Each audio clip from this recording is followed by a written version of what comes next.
আমাদের সঙ্গে আছেন Anuradha madam, Anuradha Basu madam. Thank you madam আসবার জন্য এখানে। থ্যাংক উনি প্রায় দীর্ঘ ৮-৯ বছর ধরে রাইসের সঙ্গে যুক্ত আছেন এবং প্রত্যেকদিন ওনার হাত ধরেও প্রচুর ছাত্রছাত্রী চাকরি পাচ্ছে এবং উনি তাদেরকে সাপোর্ট দিয়েছেন, গাইড দিয়ে যাচ্ছেন। ম্যাডাম যেটা ১ম এই আসবো যে এই যে ইন্ডিয়ান পলিটি বা ইন্ডিয়ান কনস্টিটিউশন একটা স্টুডেন্টদের কাছে একটা মানে কনসেপ্ট থাকে যে এটা বোধহয় পলিটিক্যাল সায়েন্স।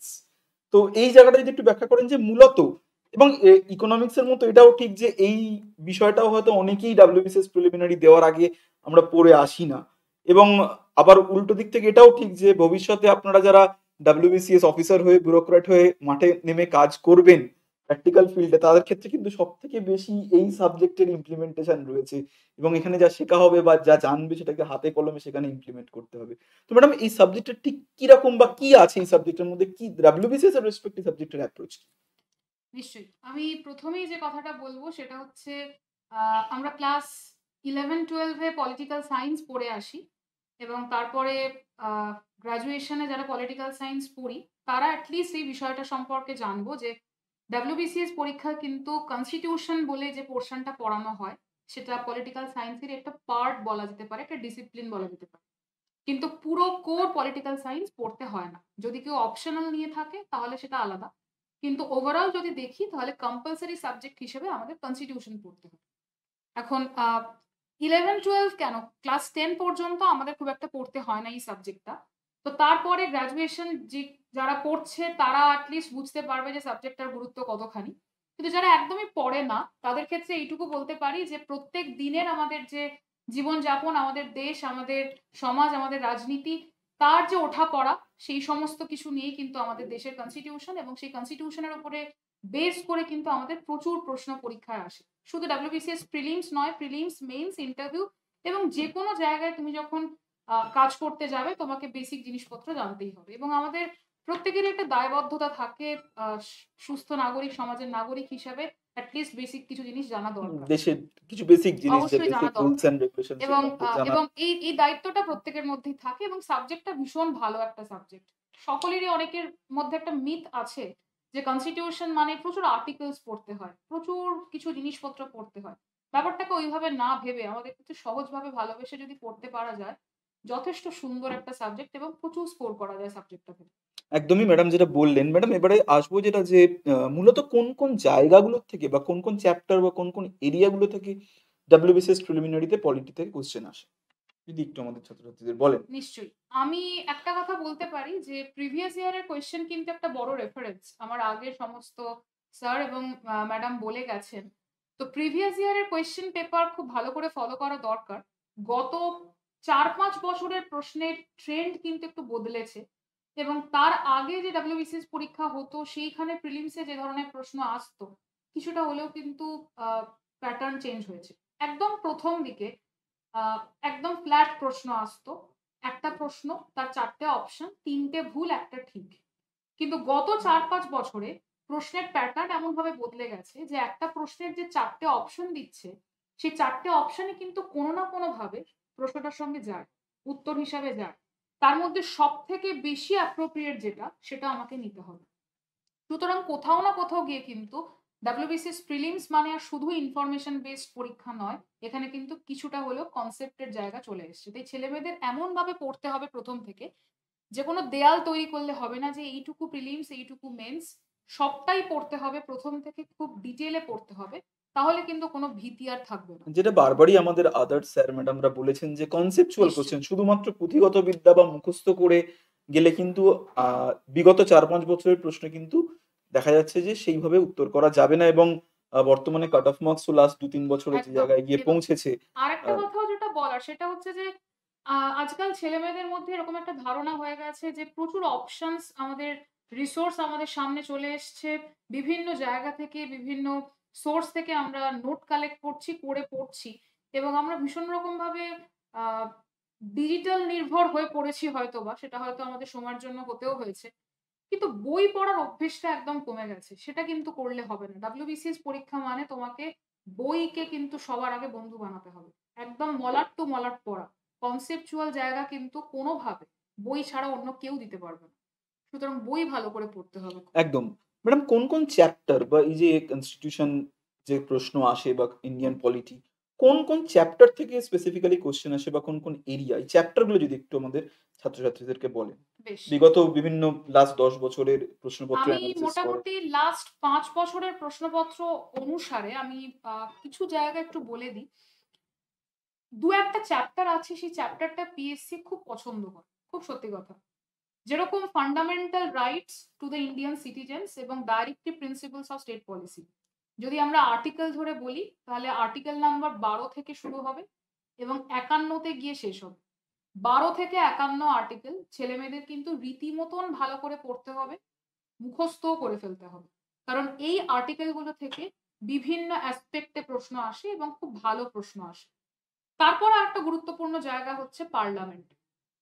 পার্লামেন্টের স্ট্রাকচার, বর্তমানে সদস্য সংখ্যা কত, আগে সদস্য কতজন ছিল, এই বিষয়টা এবং তার সঙ্গে সেশন, তার সঙ্গে বিভিন্ন মোশনের উপরে প্রশ্ন আসতে পারে।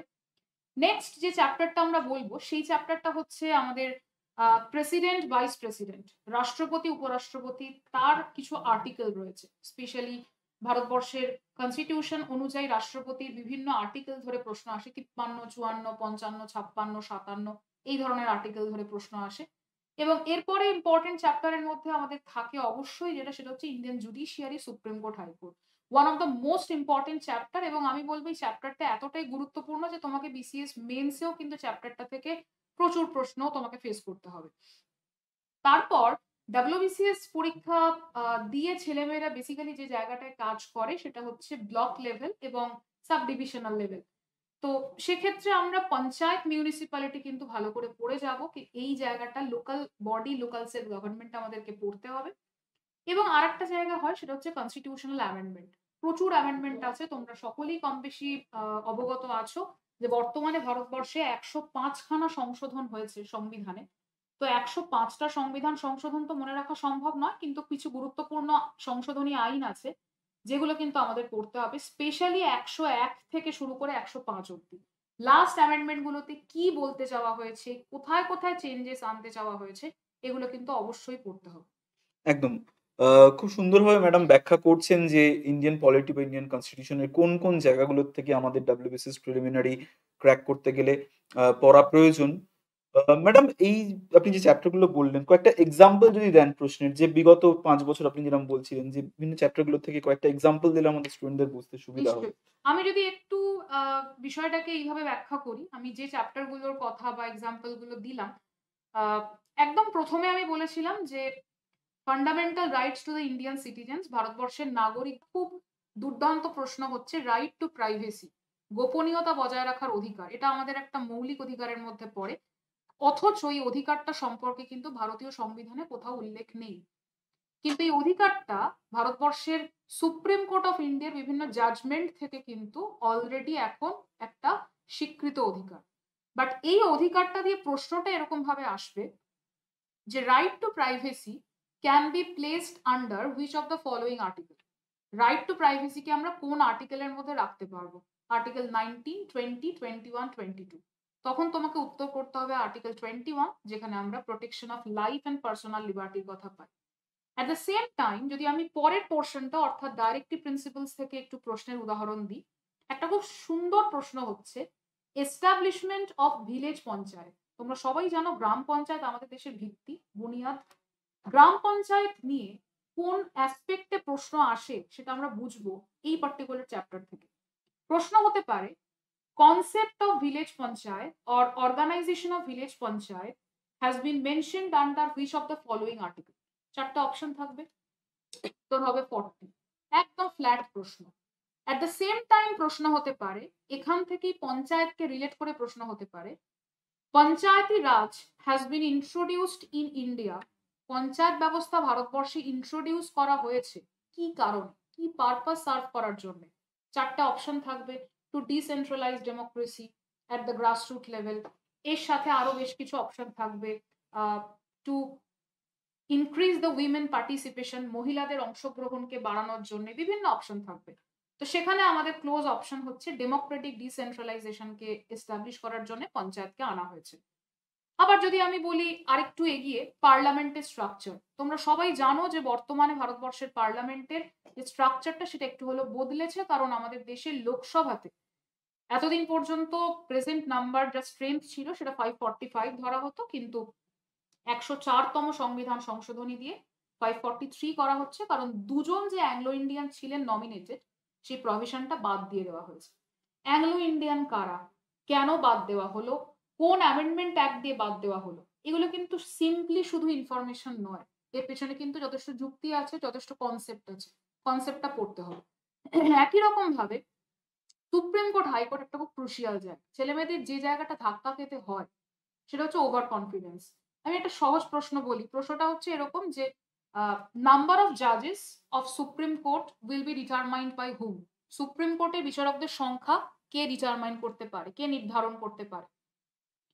সেখানে তোমাকে 4টে অপশন দেবে, একটা অপশন পার্লামেন্ট, একটা অপশন প্রেসিডেন্ট, একটা অপশন ইউনিয়ন ক্যাবিনেট, একটা অপশন অল অফ দিস বা নান অফ দিস, কিছু একটা দেবে। সেম প্রশ্ন হাইকোর্ট দিয়ে দিতে পারে, নাম্বার অফ জাজেস of high court will be determined by whom. হাইকোর্টে বিচারকের সংখ্যা কে ঠিক করবে? দেখো প্রশ্নটা কিন্তু কমন, হাইকোর্ট বা সুপ্রিম কোর্টের বিচারকের সংখ্যা কে ঠিক করবে? তার মানে আমরা এখান থেকে অ্যাটলিস্ট এইটুকু বুঝতে পারলাম যে বিচারকের সংখ্যা নির্দিষ্ট নয়, সময়ের সাথে সাথে সেটা কিন্তু চেঞ্জ হয়। এই প্রশ্নের রেফারেন্সের দুটো উত্তর। সুপ্রিম কোর্টের নাম্বার অফ জাজ ডিটারমাইন করে দেয় কিন্তু parliament of India, on the contrary হাইকোর্টের নাম্বার অফ জাজ ডিটারমাইন করে দেয় কিন্তু প্রেসিডেন্ট অফ ইন্ডিয়া। তাহলে দেখো আমরা কিন্তু কনফিউজড হয়ে যেতেই পারি, আমাদের কিন্তু খুব ক্রুশিয়ালি ফলো করতে হবে পুরো ব্যাপারটা। আরেকটু যদি এগোই, সুপ্রিম কোর্ট হাইকোর্ট যখন বলছি সেখানে কিন্তু খুব রিসেন্ট টাইমে যেটা আমাদের ভীষণভাবে পড়তে হবে, কিছু রিসেন্ট সুপ্রিম কোর্ট কেসেস যেটা তোমাদের অবশ্যই তোমাদের হেল্প করবে মেন্সের ক্ষেত্রে। আমি একটা উদাহরণ দিই সুপ্রিম কোর্টের ক্ষেত্রে, শবরীমালা টেম্পল কেস একটা খুব ল্যান্ডমার্ক কেস। একই রকম ভাবে আমরা বিভিন্ন কেস পাই যেখান থেকে আমরা ভারতবর্ষের শুধু সংবিধান নয়, ভারতবর্ষের রাজনীতি, ভারতবর্ষের ইতিহাস, ভারতবর্ষের ভাবনা চিন্তা, কালচার সবকিছুর ওপরেই যে সুপ্রিম কোর্টের একটা বড়সড় প্রভাব রয়েছে সেটাকে আমরা বুঝতে পারি।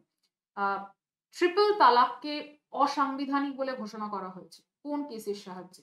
2018 কেস হয়ে গেছে মানে 2019 কেস হয়ে গেছে মানে 2022 সেটা আসবে না তা কিন্তু নয়, মনে রাখতে হবে 2020 এবং 2021 এই দুটো বছর কিন্তু আমাদের কোভিড এর জন্য কোনো না কোনো ভাবে পরীক্ষাগুলো কিন্তু অ্যাফেক্টেড হয়েছে।